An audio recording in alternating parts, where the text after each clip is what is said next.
ஸ்ரீ தேவி பாகவதம் 102ஆம் பகுதி. தேவியின் இரண்டாவது யுத்தம்.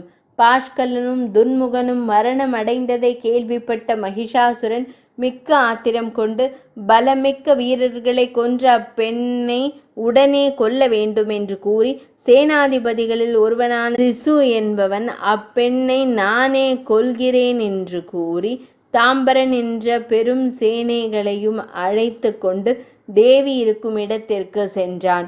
அவர்களை கண்ட தேவி பலமாக கர்ஜனை செய்ய வந்த வீரர்களெல்லாம் பயந்து திரும்பி ஓடினர். அவர்களை தடுத்த சிசு தேவியை நோக்கி கூறினான், வாயால் கத்தி கூச்சல் போட்டு எம்மை பயமுறுத்த முடியாது. வீரமுள்ளவள் என்றால் போரை ஆரம்பி என்றான்.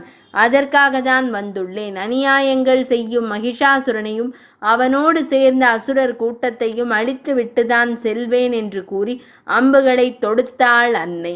அசுரப்படை உக்கிரமாக தாக்கிய போது தேவியின் அம்புகள் சிசுவினதும் தாம்பரனினதும் தேரை உடைத்த குதிரைகளும் தேர் சாரதியும் மரணம் அடைந்தன.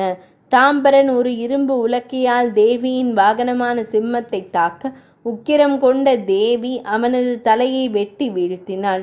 அதை கண்ட சிசு பெருங்கோபத்துடன் வெட்ட வர தேவி அவனது தலையையும் வெட்டி வீழ்த்தினாள்.